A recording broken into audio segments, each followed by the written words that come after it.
Olá, meu nome é Thaís, eu sou advogada, sou especialista em direito previdenciário e direito do consumidor e também atuo na área da família.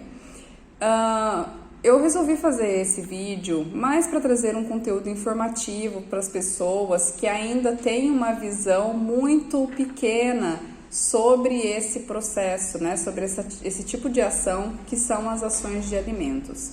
Essa é uma das ações que mais movimenta o Poder Judiciário atualmente. São muitas ações referente à pensão alimentícia que estão tramitando, correndo, né? Falando de forma coloquial, na Justiça. E toda vez que as pessoas têm conhecimento de que eu sou advogada, sempre surge alguma dúvida relacionada à pensão alimentícia. Embora não seja a minha área com foco principal, eu sempre me predisponho a esclarecer as dúvidas com base nos meus conhecimentos. Então eu resolvi fazer esse vídeo para trazer um conteúdo informativo para vocês e eu espero que isso sirva aí para dar um norte para as mães ou pais que necessitam fazer esse pedido de pensão alimentícia e não têm ideia de como funciona, não sabem onde buscar informação e também não conseguem, né, nesse momento especificamente, um profissional para esclarecer essas dúvidas. Preciso adiantar para vocês que as minhas explicações aqui nesse vídeo vai ser de forma geral, não se aplica a nenhum caso específico nem concreto, então é somente para fins informativos. Então vamos lá. O que é especificamente essa ação de alimentos? Na maioria dos casos, quem faz o pedido de pensão alimentícia é o filho e ele busca a pensão dos pais ou das mães, né?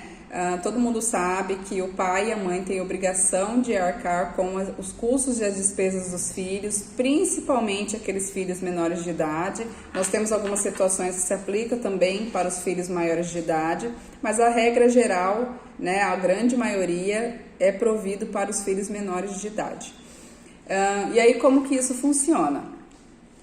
Para que você possa cobrar na justiça uma pensão que não está sendo paga, é necessário que essa pensão já tenha sido fixada por um juiz. Ou seja, se você tem um acordo de boca com o pai, se isso não foi formalizado judicialmente, esse acordo não vale para você cobrar a pensão na justiça. Então, não adianta você chegar para o juiz e dizer: olha, excelência, eu fiz um acordo de boca e ele não está cumprindo e eu quero cobrar agora, então, através da justiça. Obviamente, o juiz não irá acolher o seu pedido. Então, o que é necessário fazer antes de qualquer coisa? Assim que o relacionamento termina, busque um advogado para regularizar essa situação, tanto em relação aos alimentos, quanto em relação às visitas, à guarda e todas as outras questões que for necessário no entendimento de vocês, deixar acertado para que não tenha nenhum problema futuro. Então, você vai buscar um profissional ou a Defensoria Pública e esse profissional ele vai fazer o quê?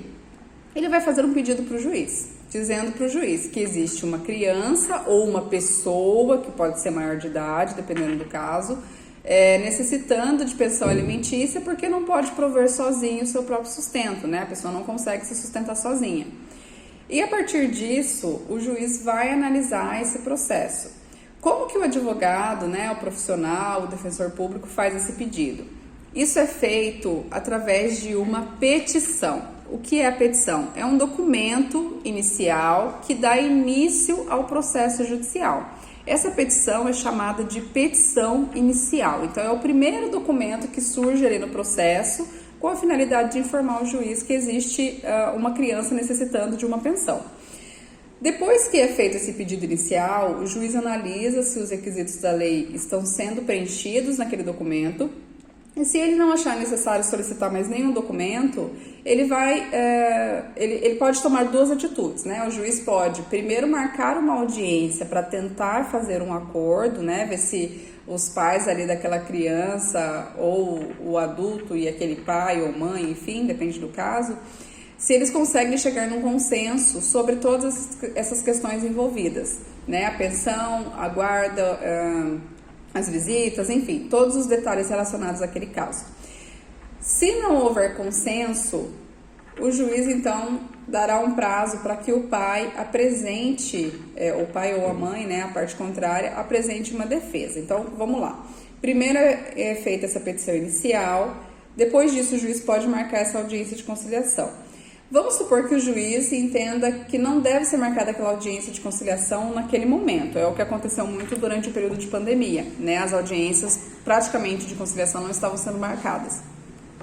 Então, o juiz manda citar o réu. O que é a citação? Citação é um ato dentro do processo que serve para dar ciência à parte contrária de que existe um processo contra ele e que ele precisa responder àquele processo. Então, o pai é citado. Essa citação, que é uma espécie de intimação, mas ela é um ato específico no processo, ela é feita por meio de um oficial de justiça. Então, um oficial de justiça, que é um servidor do fórum, uma pessoa responsável para fazer isso, vai levar essa citação, né, esse documento, para o réu, que pode ser o pai ou a mãe daquela criança. A partir do momento que o pai toma ciência de que existe um processo correndo contra ele, ele vai ter um prazo para responder aquele processo. Esse prazo, em regra, são de 15 dias úteis. E aí, esse prazo, né, para o pai apresentar essa defesa, ele não inicia logo que o pai recebe a carta, em regra. Na grande maioria dos casos, esse prazo vai iniciar quando o oficial de justiça informa o juiz que conseguiu citar aquele pai. Então, vai começar a correr esse prazo, e aí, depois que ocorre esse prazo, o pai ele pode, então, dentro desse prazo, ou apresentar uma defesa, ou ele pode não fazer nada, né? Isso acontece com muita frequência. O pai, por algum motivo, não responde aquele processo. Vamos supor que o pai responda, né? Apresente uma defesa naquele processo. Uma vez que o pai apresente a defesa naquele processo, o juiz vai abrir novamente a oportunidade para que a criança, representada pela mãe, diga o que entende sobre aquela defesa que o pai apresentou. A defesa que o pai apresenta é chamada de contestação. E é essa outra manifestação que a criança representada pela mãe vai fazer, nós chamamos de manifestação à contestação, ou sobre a contestação, ou ainda réplica. A partir do momento que é apresentada essa réplica, o juiz, em regra, irá questionar as partes se existe mais alguma coisa que eles queiram fazer ali dentro daquele processo. A gente chama isso de momento de apresentação de provas. Então, o juiz vai questionar, olha, vocês querem fazer mais alguma coisa como prova aqui no processo? Basicamente isso. E aí as partes vão dizer se querem mais alguma coisa ou se estão satisfeitos com as provas que existem no processo.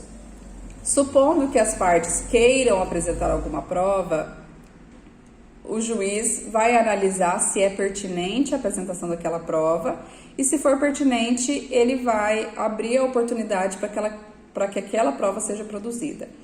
Supondo que o juiz entenda que não tem necessidade de novas provas ou que as partes digam que não tem mais provas para produzir naquele processo, então nós entraremos na fase de conclusão para a sentença, né? É um momento ali que o processo vai para a conclusão. Gente, eu estou explicando para vocês de uma forma que vocês que não são da área jurídica consigam compreender, tá? Eu estou evitando usar muitos termos jurídicos para que fique um pouco mais fácil para vocês compreenderem. O que é essa conclusão? A conclusão nada mais é do que uma espécie de fila para aguardar que o juiz pegue aquele processo e analise para dar o que nós chamamos de sentença. A sentença nada mais é do que a decisão que vai definir o futuro daquela criança nos assuntos relacionados àquele processo. Depois que o juiz dá essa sentença, né, essa decisão, as partes vão poder analisar, ver se estão de acordo com aquela sentença. E supondo que não exista uma conformidade, né, que eles não concordem com o que o juiz decidiu, é possível entrar com um recurso, né? O termo que nós utilizamos é interposição de um recurso. Esse recurso, ele vai servir para quê? Para que aquele processo seja novamente analisado por julgadores diversos daquele que julgou o processo inicialmente. Então, o processo ele vai ser novamente analisado, mas agora não vai ser pelo mesmo juiz que já tinha dado uma decisão anteriormente. Vai ser analisado por uma turma de desembargadores. Desembargadores nada mais é do que um juiz só que eles estão em uma área diferente, vamos colocar assim, para que vocês possam compreender. O juiz que dá a primeira decisão, que dá a sentença, é o juiz de primeira instância ou de primeiro grau, tá? Os dois termos são muito utilizados. Essa turma de desembargadores, eles estão em segunda instância ou segundo grau e também chamado de tribunal, né? Eles compõem o tribunal. Então, o processo vai ser reanalisado por pessoas diferentes daquela que analisou anteriormente. E aí, a partir disso, eles vão analisar se aquela decisão que o juiz deu, né? O primeiro juiz deu, se foi coerente ou se eles entendem que realmente alguma coisa deveria ter sido alterada, tá? Depois desse recurso, eu já adianto para vocês que cabem outros recursos. É possível que as partes entrem com outros recursos, mas aí já é uma questão mais específica, vai ser diferente em cada caso, né? Então é uma informação que vocês precisarão buscar com o próprio advogado de vocês. Mas para que vocês tenham um panorama de como funciona esse processo judicial, eu resolvi fazer esse vídeo só para tentar esclarecer para vocês que sempre tem dúvida, né? Mas como é o processo? Por que o processo demora? Qual que é o procedimento? Que faz que o meu processo tal? O que está acontecendo? Então, para que vocês entendam, em regra, o processo funciona assim. O que é importante vocês entenderem? Muitas coisas podem acontecer no decorrer de um processo, muitas coisas mesmo, são infinitas as possibilidades. Então é importante que você tenha ali um profissional te auxiliando para que ele possa ir te passando as informações específicas do seu caso, tá bom? Mas eu espero que você tenha conseguido compreender. Essa é a primeira parte do processo. Eu pretendo fazer um vídeo explicando como funciona caso o pai ou a mãe não cumpra o que foi determinado neste processo, tá bom? Obrigada. Qualquer dúvida, deixa aqui nos comentários. O que tiver ao meu alcance para esclarecer de forma genérica, eu esclarecerei. Muito obrigada e até mais.